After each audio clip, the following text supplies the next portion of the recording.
Jacob Pone. I'm in here again, but you know I'm not by myself. When you see Jacob Pone, you know you always gonna see Davis, boy. Now, come on. Davis, boy, 12. How you feeling, Davis? Hey, I'm good, man. I feel real good. We back rolling. We took a little break. We got to pop these episodes out. We back rolling. Though I think we got a real good episode today, though. We do, man. You see him smile. I don't know him to smile, man. Yeah. You know it's no emotion, but I'm kind of happy today. So that means if you happy, you got somebody that you know in here. Hey, man. You know how you act when your people walk in the building. You know, we do the OGs and we do the BGs. We official with the OGs today. Okay. It ain't a lot of niggas that I like. It ain't a lot of niggas that I respect, to be honest. You ain't tight with a lot of them, now. But I can attest to that. We got a dude here today, man. He one of the few dudes that I can honestly say he's never came to me fraudulently. I've never heard him say anything that was fraud. For sure. And don't get me wrong, we don't agree on everything. Yeah. But 85% of the things that come out this dude's mouth, I can't agree with. Yeah. It's authentic. Okay. And actually, it's so authentic. He has a company that I'm sure some of you have heard of called Authentic Real Nigga Wear. Do you understand how authentic you got to be for your company to be? You got to stand on that. Authentic Real Nigga Wear. You got to stand on that. So if I'm not the type nigga to check you because I think that you fraudulent in your statement, and I'll put that on my back knowing that it's not mine. That's right. That says a lot. Yes, sir. So without further ado, the guest, his name is Mark Haylock. Yes, sir. I know some of the women know him because he's known around the city. He's not originally from here, from California, but he's here. We claim it as our own by way of, I said preacher earlier, but actually it's Happy Hill. Happy Hill. So, Happy Hill. Y'all know what that's about. Big Mark. Mark Haylock. What's up, brother? What's going on, homie? Yes, sir. Man, I've been trying to get you here for 4 months, man. Yeah. I appreciate you taking the time out your day to come down here and spend a few minutes with me, man. I had to ask myself, why is this my homie trying to get me here for 4 months, and why am I avoiding him? Yeah. You know, like it didn't make sense. But when you move strategically, sometimes you have to strategize your move. You can't be spontaneous. We call it no emotions, and eventually you took the emotion out of it, and you're here now. And hopefully this will be the beginning of many things. Absolutely, homie. You know, that's why I'm here now, because I had to do something different. And doing something different was stepping out of my comfort zone and being on the mic and on the camera and expressing myself in spite of myself. You know, sometimes you got to know when to get out your own way. You feel me? Yeah. And I really don't deal with a whole lot of cats. You feel me? But you my dog, and you ain't never did me wrong. So I had to ask myself, why am I avoiding my dog? You know what I'm talking about? And it didn't make any sense at all, period. Yeah. So, I showed up today. We're glad you're here, man. We're glad you're here. I've been hearing a lot about you. Nice to finally meet you on some previous podcasts. OG done ran me some news. We going to go and jump off at first. We going to jump in the gate right now. I ain't scared of nothing. All right. See. I can't remember what episode, but Jacob Pone was telling me about a little scenario with a female key in your car. we gonna jump in the field off gate now, Mark. What's up with you getting your car key, Mark? Hey man, when it comes to women, man, I'm so soft for a woman, man. I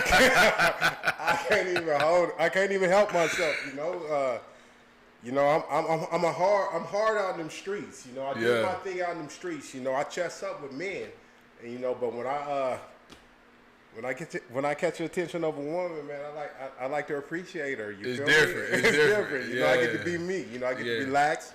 I get to tone it down, and I get to enjoy her. And she was liking that. You feel me? So, but it was just for the moment, because I had to get back out in the field. For sure. And she didn't want it like that. She wasn't having that. Yeah, she wasn't having it. She wanted something more permanent, and that ain't how I was rolling at the time. So what about Mark that got women, or that had her attached or whatever? Like, who are you? Give us a background of you. Why people fuck with you like they fuck with you? Because I'm a real nigga, straight up. I mean, that's just what it is, I was raised by real niggas. Yeah. You feel me? I conduct myself like a real nigga. I appreciate a good woman, though. You know, I might appreciate a good woman too much, you know. Matter of fact, I appreciated a good woman so much that she ended up sending me to the pen. Oh, man. That's appreciation right there, bro. I'm about to say that. Don't appreciate me that much, no. You know, but I had to realize it. You know, I had to think about it, you know. It really made me look at myself and look how I was doing and how I was conducting myself in these streets when it came to women. Yeah. And it made me change, you know, because she loved me. I know she loved me because she came and visited me every week. You feel me? Like, it wasn't just no random woman that sent me to the pen. You feel me? It was a woman that loved me that sent me to the pen. Yeah. And she sent me to the pen on some shit another nigga told her. You feel me? Like, so it got was a crazy. scenario right Hey, yeah. Before we get too far, me and you got history. Yeah. He doesn't know you like I know you. That's right. So let's go back. I mentioned earlier that you was a native of California. Yeah. Tell us about how you got from California to Happy Hill, Pritchard, and the surrounding areas. How did that happen? What happened? You ever heard Ice Cube song "Summer Vacation"? Yes, sir. I lived it. Okay. Straight up. Summer Vacation. That's my story. You feel me? So they talked about moving to Oklahoma. I think it was Four gang bangers, professional crack slangers. Minnesota. No, we jumped off the plane. St. Louis. St. Louis. You feel me? Basically, I caught the bus here though. You know, I caught the bus to the bus station downtown Mobile. Yeah. You know, before it was the government plaza. You know, it was the government plaza.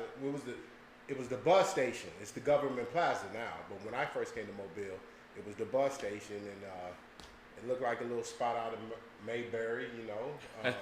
Coming from California. From California. Yeah. It was hot. It was a summer night. It was hot. It was bugs and everything all over the place, you know. And I landed, you know. It's a story. It's a story to a story to a story to a story. You feel me? But basically, I was OT, you know. My friend had got a woman pregnant. Her father died and left her and her mother some property in Loxley. Yeah. You know, so she calls me up, and she was like, you know, I think you would like Alabama. And I was like it how? And she was like, you know, I think you would like Alabama. I need you to talk to my peoples. So I said, put your peoples on the phone. So she put her peoples on the phone, and I was liking what he was saying. So I said, you know what, I'm going to come check you out. And it was just as simple as that. You know, I got on, my first trip out here was on the Greyhound bus, you know, and it was just as simple as that. I was young. I was 19 years old. I didn't think about anything. You know, I just did what felt right to me, and getting on that bus, that Greyhound bus coming to Mobile, Alabama, felt right to me, so I did it. So you've been stationed here ever since? Essentially, yes. Yeah. You know, I was going back and forth, and then and that gotta be different though. Cali and Mobile, that's two different lifestyles. You feel me? Culture shock. Two different lifestyles. Exactly, culture shock. How you manage to deal with that? Like going from Cali and everything fast paced, everybody moving, and you know what I mean. You just come to Mobile and it's kind of like Mobile. It's almost like a rest stop a little bit. To be honest with you, I met a woman. Everything gets easier when a woman's involved. Hey, everything related to women when it comes to you. Women, you know, women. You know, I'm gonna do me. You know, I'm gonna do me. But I'm gonna sit down and I'm gonna take my time and I'm gonna get to meet a woman. You know, in the process doing me. You know, and one day, you know, I was rolling through Happy Hill. You feel me? And I saw a woman, and I wasn't about to pass that woman. You was over there on Road Street, huh? I was actually on coming off of Franklin, man. Oh yeah, okay, yeah. I was actually coming around Franklin, about to make a left and get on Chin Street. Chin Street, yeah. She done froze you on your tracks. Bruh, I wasn't going no further.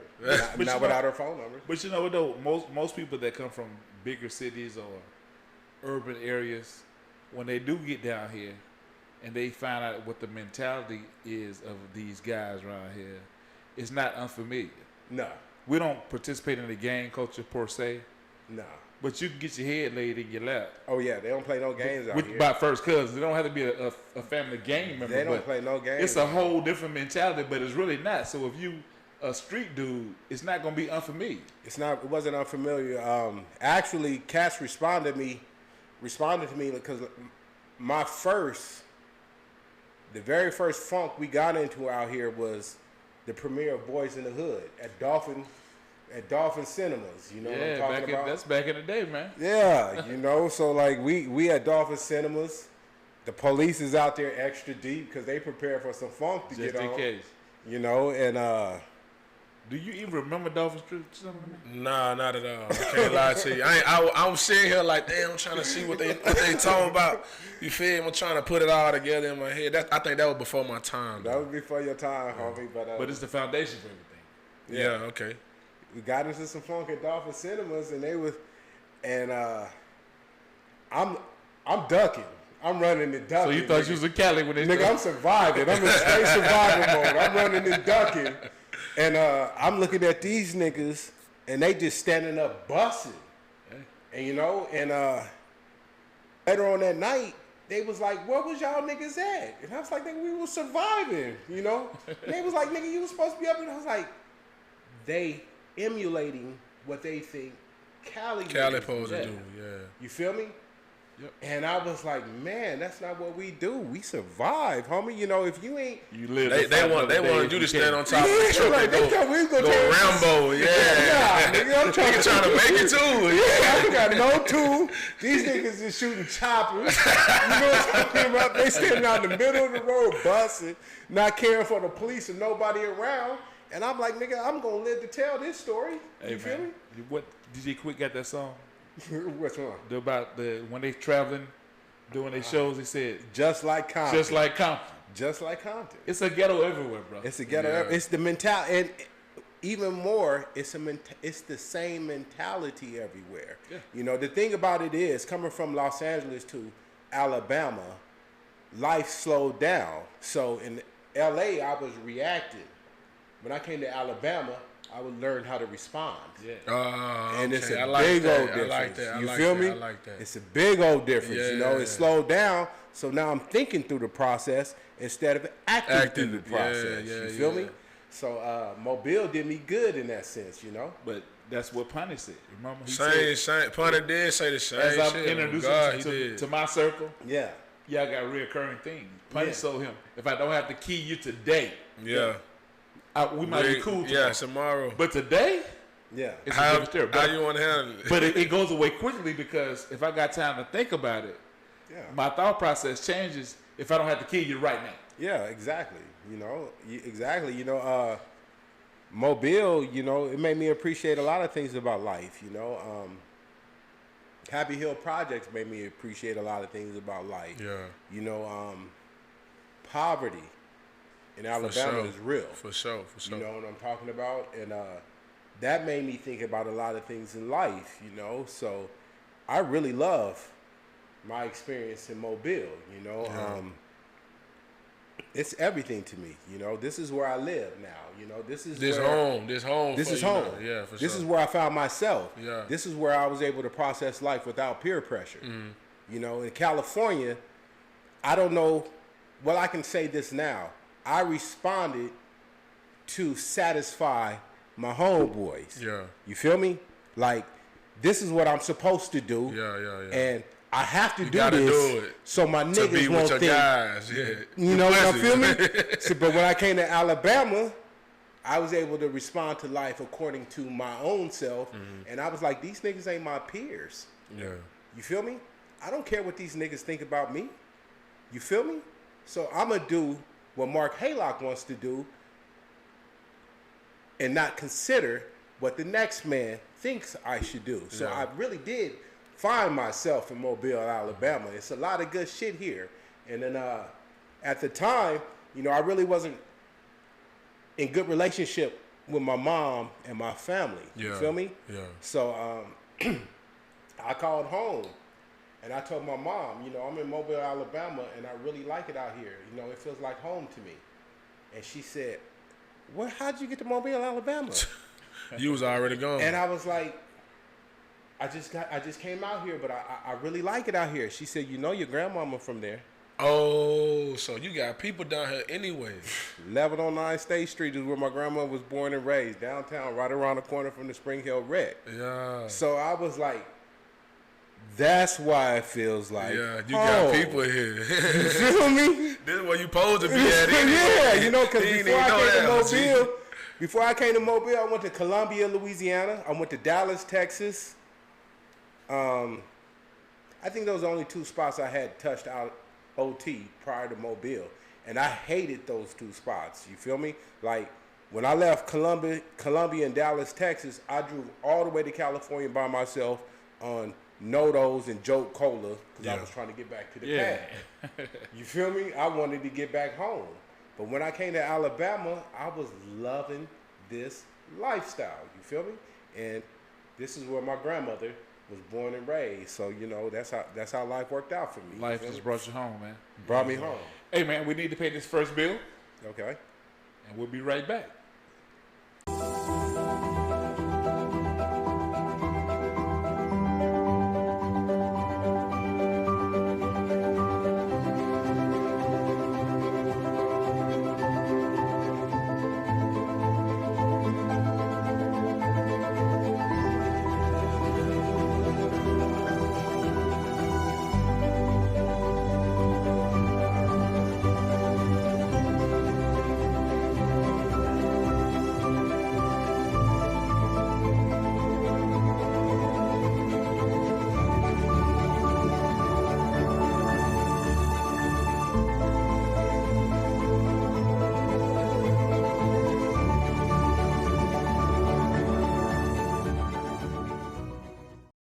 Mr. No Wise, we appreciate that sponsorship. If you have a need of security cameras or if you need a flat screen hung in your home, we got a guy, No Wires. You just saw his ad.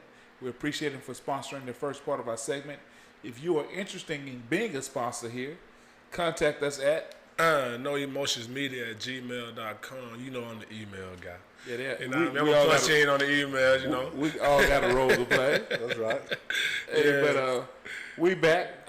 We got a special guest with us today, man. We're learning lessons and we're learning about his history. He was talking to us earlier about his trek from California to Mobile. And a young lady is responsible for that. So pick up on how she hooked you. I mean, what was it about this young lady that made you not want to go home?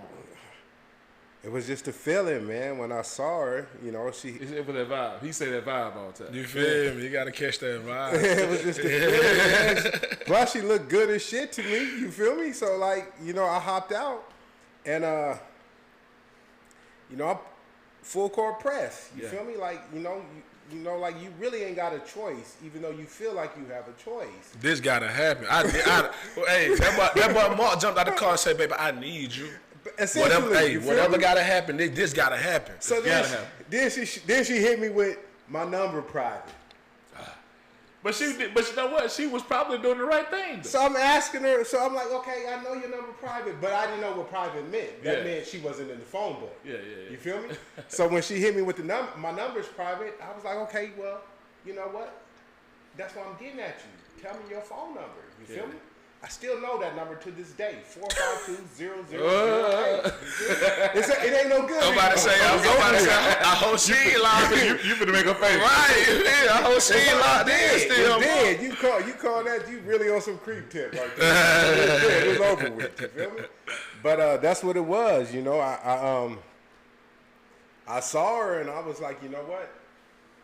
I ain't leaving until I get at her, until I get her. You feel me? And so what happened with that situation, bro? How you feeling that strongly up front? Like, damn, you got a lot. You supposed to stay locked in some type of way, nah. Ask him what the daughter name is. It produced fruit, bro.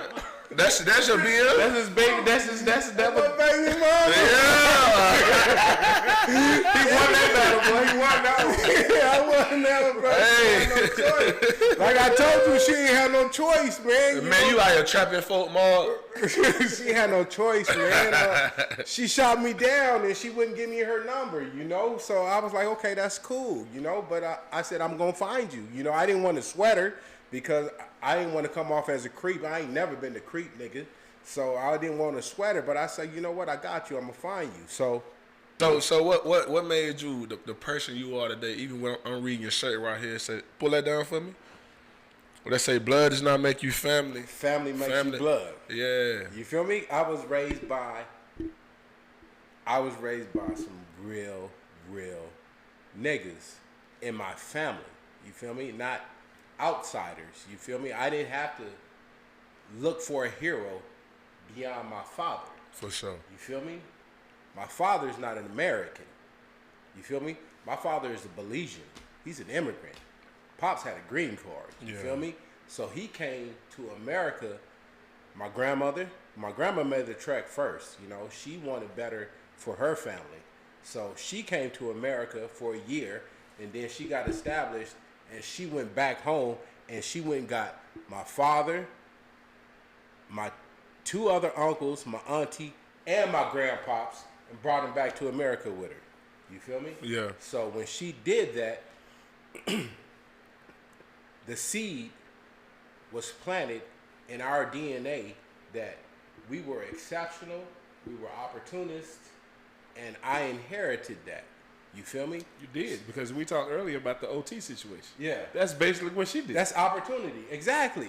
You the feel generation me? earlier, she did the same thing. But the whole deal, the thing about it is, at the time, I'm unaware of that. You know, I'm not processing that. You know, that's how real genetics are. Exactly. You feel me? Like, you got cats that, see, I'm a different kind of nigga because I accepted my cup. You feel me? It wasn't about me wanting to be this. It was about this is who I am. Yeah. You know, it's a big old difference. You feel me? So when I hopped out in the streets, I expect certain things to happen. Yeah. When niggas hop out in the streets, they act like that shit can't happen to them. To them, yeah. That's right. You feel me? So you just moved it in a general instance, huh? Yeah. Yeah. I fuck with that. Yeah. Exactly. A lot of people don't move like that either, though. Especially like you say though. But one thing I kind of this kind of bold to say, but it ain't in the same instance because if you move around, bro, Mobile got a lot of respect in the world, bro. They do, it does. In the like not even just not locally, not even just like in the state. In it, bro, you go a lot of places and you be like, where you from? And I'm Mobile, like Pritchard. Mobile, like, they know what's going on, bro. Oh, yeah, they know what's going on, but you gotta still carry yourself in that authentic way. You gotta carry yourself like a man wherever you go. I mean, I'm talking about wherever you go, that man card gotta go first. Yeah, you feel for me? sure. You got and the whole deal about it is, even if you are suffering from fear, that don't prevent that man card from going first. Mm-hmm. You feel me? Fear is just a warning system. Yeah. You feel me? It just alerts you. Yeah. You feel me? It just tells you danger. Be aware. Be aware. Yeah. Be aware. Yeah. It's not supposed to deter you. If fear deters you, or it makes you move opposite or contrary to what a man is, how a man is supposed to move, then that ain't for you. For sure. But the thing about it is, just like what you said, fear is associated with two things: fight or flight. Flight ain't gotta be your only option. But that scaredness triggers that. It make you think that. So whether you're a man or not determines what you're gonna do with that fear that you just gave me. But fear don't mean flight all the time. Nah, flight is my last resort in survival mode. That's right. You feel me? If you got the ups on me and I ain't got nothing, I ain't the dummy that's gonna stand around with my chest poked out while you letting loose off in it. You know what I'm talking about? I'm gone. Get going. I'm gone. You feel me? Now if I got an equalizer, It's man against man. Then you got a decision to make whether we're gonna fight or I'm gonna fly. No, if I got an equalizer, it ain't no decision to be man. It's man against man. Yes. It ain't no decision. You know, that's the deal. When you are it, it's not a choice. It's an instinct. Oh yeah. You know, it's instinctual. You feel me? Like when I'm opposed by another man, folding is not an option. You feel me? Especially if it's fair, or even if he has a slight advantage. Folding is not an option. Only time flight becomes an option is when it's deadly to my detriment. Yeah. I agree with that to a certain extent, though. Okay. We're gonna have a conversation, man. This is why I say that, because I think we were just talking about this with Punny too. Yeah. When Punny came on the show, we were just talking about this. I think as a man, same thing, because Punny was referring to like the Tupac situation when, you know, they had a little altercation. He was like, Pac should have got out of there. Like, you don't stay around and, you know what I mean, and kick it and parlay if you didn't already handle your business. Yeah. Get gone. But at the same time, you got to understand when you got to put your pride to the side to say, just like a nigga like me, I used to be the same way as far as I ain't going to let nobody disrespect me. I got to stand on all 10. But, bro, I can't die for a word, bro. No, I'm not going to die. I'm not going to die. I ain't gonna. Meek just said it in the song on DJ Cali app, bro. What you say? I had to switch the lane up. I can't die by my respect. But I got kids I gotta feed. I got a mama that can't greet. If I leave here, we fuck. Yeah. But at the same time, you gotta understand where as a man, it's okay to put your pride to the side sometimes. Now, as far as don't take my humbleness for a sign of I ain't bitch made at all. No. Yeah. Don't take my humbleness for that at all. Yeah. But if it come down to it, and you on that type of time where we mano, how you just said, and if both of us scrapped up, and we finna wild west and see who gonna hit the ground first. Yeah, I can't afford to do that, bro. No, let me reiterate that then. Let me make it clear. You know, a man exercises civility at all times. Yeah, okay. You know what I'm talking about? Now you're talking to me. A man, you know, two men. We're not talking about a man and a male, but two men have a whole lot to lose. I'm glad you put it that way, because I agree with what you're saying, but for the most part, there's a word that you use a lot. Right. And I can understand it. Real niggas. Yeah. A real nigga and a fake nigga are not both men. They can't even relate. In some situations, if there's really no threat, I don't have to go all out because it's not even a fair fight. I'm not gonna get into it with a fake nigga anyway. That's what I'm saying. But he's for entertainment purposes only. You're just a clown. And if you a clown, bro, I think you a clown ass nigga, bro. I'm not going there. I can't do that with you, bro. I'm not. It's not gonna eat. See, that's the deal about being a real nigga, man. You know, you understand what you stand for and what you're willing to do for what you stand for. You feel me? So you assess the nigga that you're going up against, and before he even gets there, you decide that it'll never get there. Yeah. You feel me? Yeah. Like it'll never get that far. Somebody like not you in the instance, but if you that guy, bro, you can never push me to that limit. Nah, like you, I'm not gonna even exert that energy on you for you to even feel like you can. But the only thing that I would add in a slight disagreement is the times that we live in make it difficult, because we live in this Instagram, Facebook world. Okay. Where niggas will get on the internet and portray one thing and not be that. They ain't living that life. So real niggas ain't on the internet, though. But that's my point. That's my point. If me and him riding right now, and this somebody recognize who he is, I'm not as recognizable because I didn't play ball. I didn't go to the league, none of that stuff. Yeah. So we may be together and you may not recognize me, but you may recognize him. Yeah. And if you internet dude, that's Deshaun Davis. That nigga, he had one of my girls. Yeah. You know, you may pull up. Who's that nigga over there? When that's Charlie, man. Why is he looking at me crazy? Yeah. You may pull this nigga up on Instagram or Facebook because that's what that generation it's like a reference dictionary. For sure. But what he that been said down there Google. It's like Google. What he said, this dude, man, that dude be who this dude maybe point us in the neighborhood. Yeah. But when you research him real quick, he a real nigga. You think this nigga's a killer? He cut like that. You know what? He on the Instagram with the choppers in his hand. see, that right there that's flaw to me. But that's how most 110% though. That's flaw. See, I'm on the I embrace the internet to keep out of trouble. Exactly.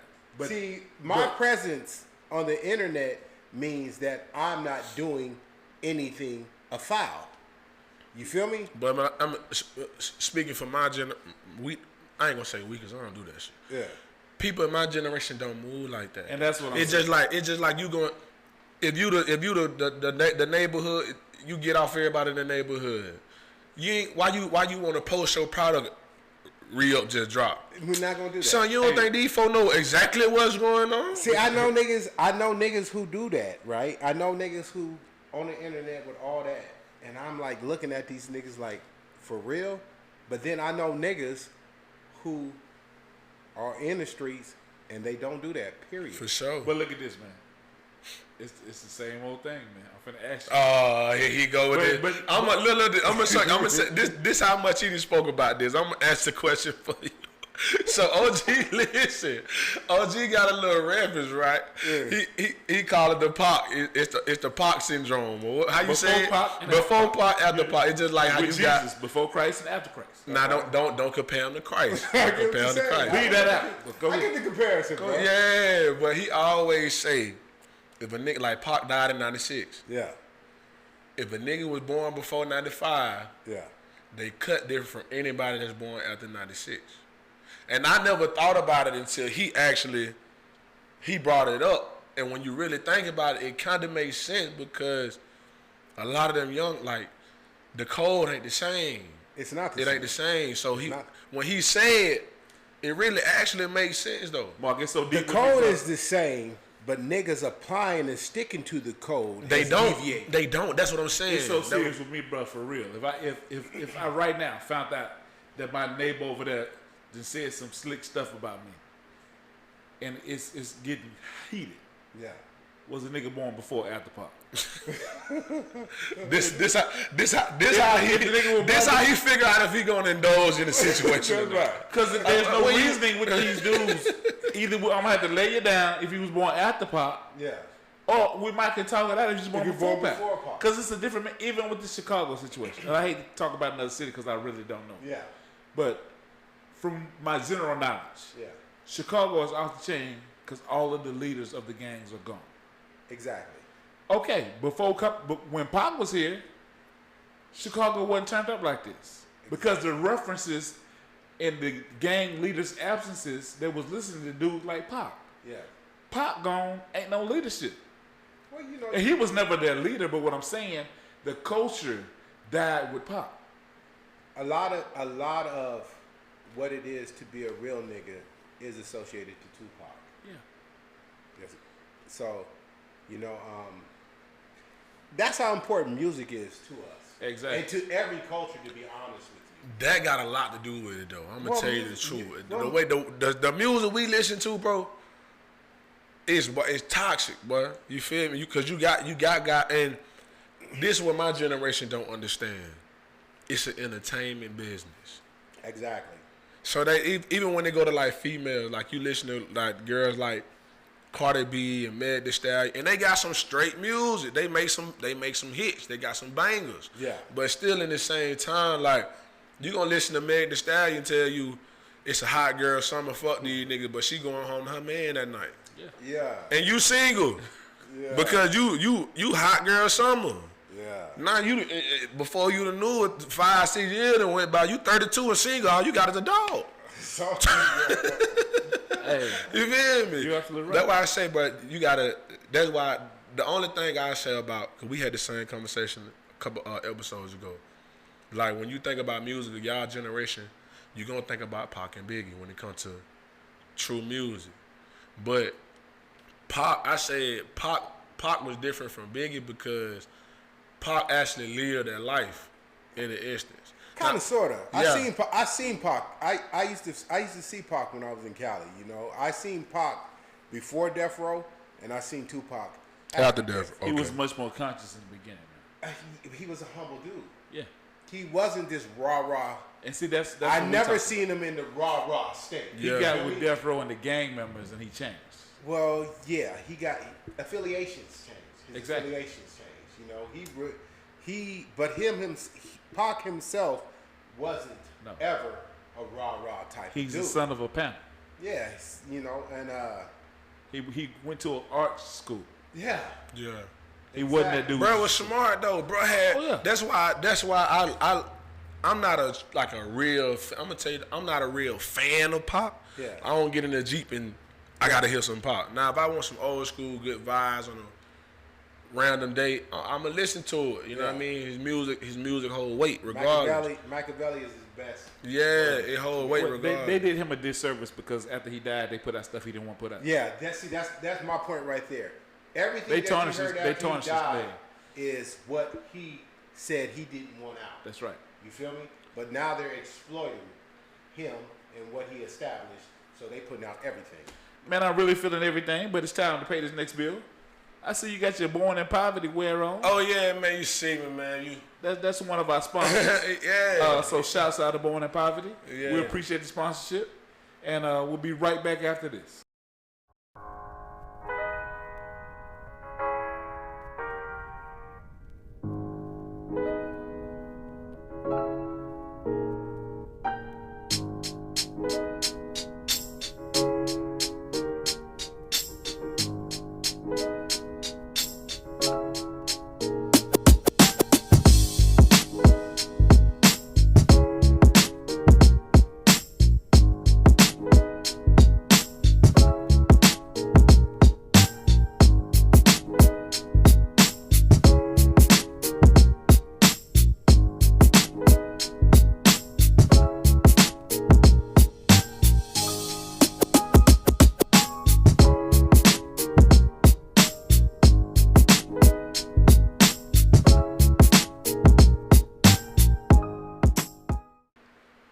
Shouts out to PJ, and as you said, that's one of your people, right?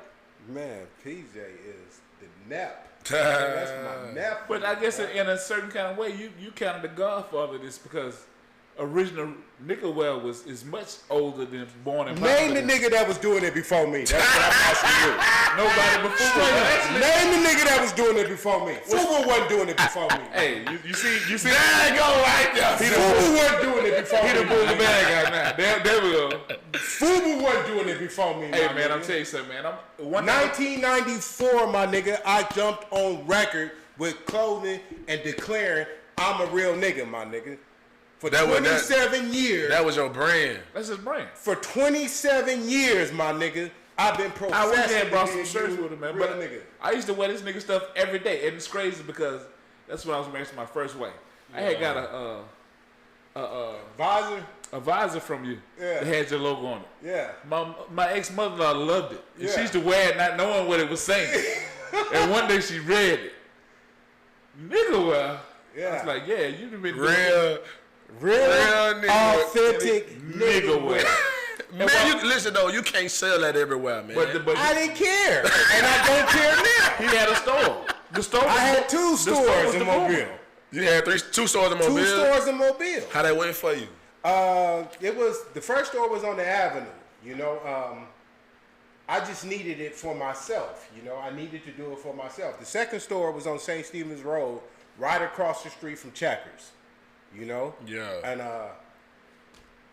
I had to put it out, homie. I was compelled. I didn't have no choice. You know, it was. See, the thing about nigga wear is, I tell you what. In 1993, I was planning on spending some money either on a 454 SS truck or starting my T-shirt business. You know, that was the plan. You know, I was gonna buy me a 454 SS or I was gonna start this T-shirt business. You feel me? So I jumped down with moms, and me and mom sat at my table. I was living off of Hillcrest at the time. You know, me and moms jumped out from my table, and Tiny pregnant, you know, my baby coming, you know. For the first time, I'm thinking about life outside of the game. Yeah, for sure. You feel me? I got to do something to try to make a legitimate living. That little one to see everything. Little one changed. Yeah. It was real. I'm watching her development in her mama's stomach. Yeah. You feel me? I asked for that, and God blessed me with that. You feel me? So now I have a real responsibility. Now you got to take care of it. Now I got to take care of it because it's real. You feel me? So I'm sitting at the table with moms, and I'm telling moms, you know what? I want to start a business. So we start thinking about all kind of businesses that, you know, we want to get into, and I didn't want a business that had a ceiling. You know, because I saw the streets as no ceiling. No ceiling. It was all on my hustle. That's right. You feel me? So in order to satisfy that within me, I needed to get into a business that had no ceiling. You feel me? So I started looking at all these different things, and I'm starting to look. I'm paying attention to niggas, and I'm paying attention to people, and I'm seeing that we love T-shirts. And LA niggas love T-shirts, for real. Nigga always gonna need a good T-shirt, man. Always. LA niggas wore 2 good T-shirts at the same time. That's how real we was with the T-shirts, you feel me? So, you know, I said I'm gonna do a T-shirt business, you feel me? So when I said I was gonna do a T-shirt business, this is how the universe works, and it's real. I put it out in the universe, and the universe starts sending me information. I learned that T-shirt was $1 billion commodity. You know, annually, T-shirts is $1 billion commodity. You know, people buy people go places and bring back T-shirts as souvenirs. For sure. You feel me? So I was like, okay, well, I love T-shirts, and this is what T-shirts do. So I'm gonna get into a T-shirt. You know, so I'm sitting down, and I'm getting into a T-shirt, and I'm thinking about getting into T-shirts, and I made up my mind I'm going to do T-shirts. So I was inspired. There on dairy products it says real. You know, you get some milk, or if you get some cheese or whatever, they got the real logo on it. You know what I'm talking about? So I was inspired by that real logo. You know what I'm talking about? That real logo looked like it was officially stamped to me. You feel me? So that's where I was like, okay, well, we're gonna do the real thing, you know. And then I was gonna be original, or I could have been authentic, or whatever. But then I was like, my mama was like, "What do you want to call yourself? You know, what do you want to be?" This is my mom's talking to me. She was like, "Who you trying to talk to?" And I said, "Really?" Niggas. And I said, what do you say, OG? Niggas. I was like, I really want to I'm really communicating with my niggas. Yeah. You feel me? Because at the time, I thought niggas, and I still believe this. I believe we catch a bad rap. We do. And it's not, and it's really because we're misrepresented all day. You feel me? So even with me, it's not that point that I was like, these niggas is lame. They don't know what a real nigga is. So it got to the point to me where I felt greater than misrepresented.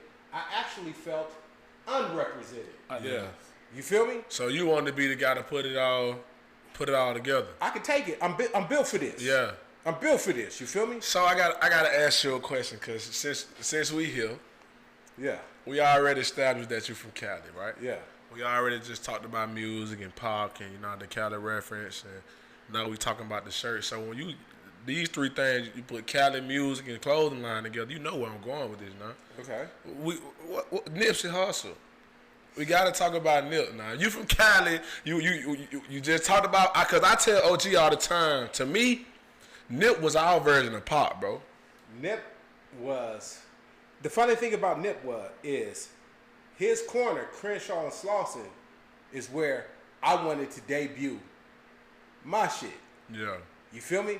If back in the days, Crenshaw was a popping strip on Sunday nights. Yeah. You feel me? So Crenshaw and Slauson was the corner. You feel me? And I wanted to do my shit out there. But my homeboys told me, you can't do that, Haylock. Not around them niggas, man. Them Crenshaw and Slauson niggas. They different. That's them 60 niggas, man. It ain't safe over there for us. You feel me? Yeah. So I was like, okay, I can't do Crenshaw and Slauson. But that's why I came to Mobile, Alabama, because I was like, you know what, man, I'm gonna do this anyway. You Bro, feel how me? we let Nip slip though, bro? Nip is a dog, man. Nip is a phenomenon. You know, Crips love Nip naturally. For sure. Bloods love Nip. He had it on both sides. Mexicans love Nip. White people love Nip. Oh, gee, Nip was all pop, bro. He really was all pop, bro. Pip. Man, did you see his funeral procession? Bro, a lot, they had to turn people down. Man, everybody showed up in peace over Nip. In the name of Nip. Nipsey Hussle. For real. He was a force to be reckoned with. And the deal about it is, he's a rolling 60. He was a rolling 60. But he was one of the he was a smart nigga though. He is. It's a lot of smart niggas. That's the part. That's the problem. You know, LA produces a lot of smart niggas, man. A lot of niggas I know from LA, they used to do homework like they was striking on their wall. You feel me? This is how they writing their homework, like they striking on their wall. They ain't writing wrong answers down, but this is how the culture goes, that niggas is doing their homework like they striking on the wall. You feel me? And it's a lot of smart niggas in LA. It's just that gang culture is so overwhelming. Yeah. It's so strong. Because when you grow up, you know, you go over your folks' house and you got your granny or your auntie or somebody got this picture of this man or your uncle or your cousin that passed by gang violence. You feel me? Yeah. It's on the wall. It's on the mantle. You feel me? So like, you grow up and you want to be like. It's a whole different culture. It's a whole different culture. Let me ask you this: in relations to coming down here, and there wasn't no established gang culture, did that make it easier or harder for you to operate? Because coming from a different background, how did it translate? It was much easier to adapt to Mobile. You know, it was a whole lot of love when I first got to Mobile. It was a whole lot of love between the people. You know, it was a whole lot of love with law enforcement when I came to Mobile. I was wanted in LA when I first got out here, homie. I got a checker pass, homie. I ain't even lying. Ain't no capping. Ain't no adding. Ain't no embellishment. Ain't no making my story sound glorious because I want to be this hell of a nigga. It's a true story. Yeah. I was wanted in California when I came to Mobile. You feel me? But I would drive around Mobile, and if I remember I got pulled over and pictured by the police officers, you know, and I had no ID. I'm wanted. I don't need no ID, you know. So, you know, I threw this LA accent on them, you know what I'm talking about. I got proper with it, you know, and I essentially talked myself out of a ticket. Well, the niggas ain't connected nowhere. The computers wasn't working that day. No. That nigga could have got out there by saying, "Hey, what's up, man?" You know, but that was the deal, man. It was a whole lot of love in the city of Mobile. It's still a whole lot of love in Mobile. I don't know why we're so cancerous for it. I say we as if I am. Well, you've been, but I am. You've been inducted, man. I am. I got roots in there. Nigga, I got. You got a seed that's walking around here. Yeah, I got dual. Breaking niggas' hearts. I got dual citizenship, You know my what I'm saying? nigga. I call on niggas from Pacoima, California, and I can call on niggas from Happy Hill. Yeah. From Happy Hill, Mobile, Alabama, man. And Orange Grove. Orange Grove. Because they still exist in their mind. Yeah. Orange Grove ain't went nowhere. Every project still exists in their mind. Yeah. You feel me? It's never really about the breaks so much as it is about The family, people. yeah. That's why I say in Mobile we don't gang bang. No. We hood claim though. Yeah, yeah. So yeah. You gonna rock? You gonna where you from? You gonna stand on where you from gonna though? stand on But where you ain't from. Bloods and Crips and GDs and we And ain't you know, too to many be about honest with you, man, that's actually a testimony to how strong the culture was in Mobile. It is. Because, like you said, when Boys in the Hood came out, Minister Society, we got introduced to gang culture. Yeah. It didn't catch on here like it did in other places. Because we were already strong according to our hoods. Exactly. So we didn't look for that because we had it without the cups. It was already in there. And you know, for a little while, you used to ride around Mobile, you'll see Third Ward or Fifth Ward. They were trying to latch onto the New Orleans thing. It didn't last because it wasn't about that. Because your first cousin's gonna be from the Third Ward and you from the Fifth Ward. And that ain't gonna work. Now you want to beef with your Oh God. Actually, coming to Mobile made me have a greater appreciation for culture. Yeah, because we had it, man. Well, everybody has it. Everybody has it. It's to a different degree. See, when I first came down south, I just thought everybody was country. Yeah. Now I know country is necessarily, it could be a disrespectful term. People think Mobile like it's cows walking down the street. It ain't nothing but grassy pastures. I'm sure they come here and see. I'm like, bro, this a city. Like, we in a city. I got a part of my family that's from Chicago. Yeah. They used to always come down here, like, for funerals and whatnot. Yeah. Man, I can't stand it down here. Yeah. I can't wait to get back to the turf, all that crate. Then they actually get older, come visit on their own terms. You can't pay them niggas to go back. Well, let's make it clear. Mobile got some of the baddest women. Bro, I swear to God, listen. But you'll never realize it until you leave. Man. Oh yeah, for sure. When you leave and Mobile got some good. I go out. Even on social media. I'm like, bro, who is this? But the thing about she went to LaFleur. She went to where she been? But that's kind of. I be like, God damn. That's that Cali thing to a certain extent because a lot of dudes in Cali, they don't mess with the women from they hood rats. If you from the same set, that's anywhere though. That's you don't want none from your hood anyway. Yeah, you feel like you want to go outside and bring back something. You feel like you grab from the outside though. You doing something. Yeah. So that's kind of like I'm a vibe. Yeah. You know, when you come to preach, you got Viger, you got blood. I'm a Viger nigga. Yeah.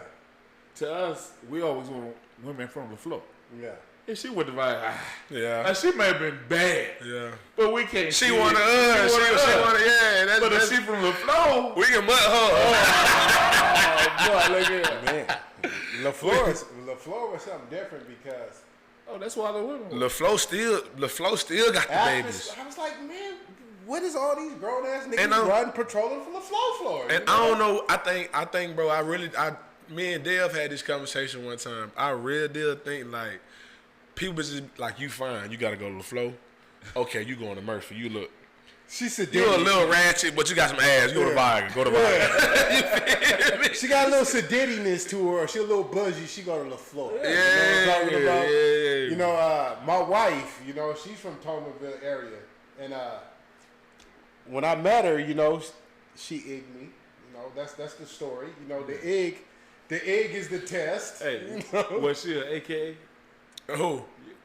And an AKA, do you got a problem with? No. Nah. If you come from LaFleur, you gonna be an AKA. Yeah, she egged me. You know, LaFleur Murphy, and Lil McGill, AKA. All the way.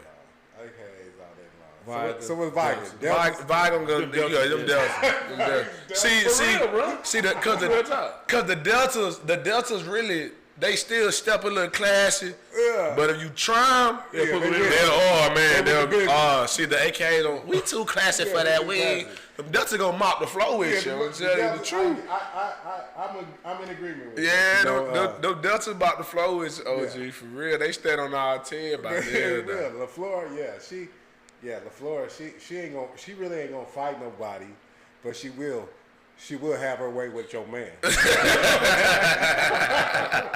she will have her way with him. You know, she got what he looking for. Yeah. And she interested. She gonna catch some attention regardless. regardless, you know, and that's what it is, you know.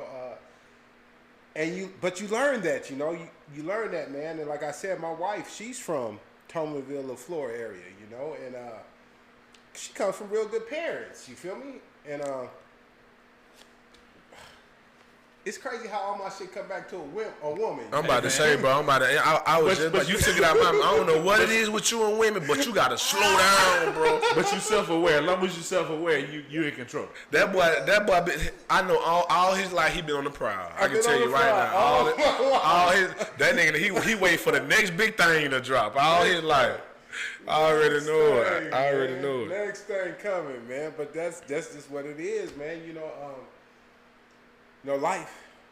I've really done what I wanted to do my entire life. You know, I really never not do what I want to do. Yeah. You know, and that's the beautiful thing about my life for me. Yeah. You know. So, like I said, my wife, she's born and raised in Tomanville. You know, when I met her, she had braces. You know, She was getting ripped. they were preparing. You know, her parents were preparing her for some big things in life. You know what I'm talking about? And you know, she egged me from the jump. You know what I'm saying? So when she egged me, I sat back. I checked her out. You know what I'm saying? I seen that she had a ring on her finger. You feel me? Motivation. It wasn't a wedding ring. This nigga don't take no for He don't take no for this nigga, that boy here. I'm assessing it. Listen, you know, OG, that boy here, no to him means challenge. Yeah. Exactly, brother. For real. It really makes me say, okay, is she worth my best? Yeah. You know? Should I pull out all the cards for Should her? I pull out all the cards? Look, hey, this what it make you think right here. Let's see how good I really am. Yeah. let me test these skills, you know? Yeah. I still got them, you feel me? I already know it. Man, let's pay this last bill, man. And actually, I gotta say, we're missing a partner today, Miss Brittany, my significant other. She's not here, but she's one of our sponsors as well this afternoon. Brown Fit and Beautiful is our company. Run that Brown Fit and Beautiful.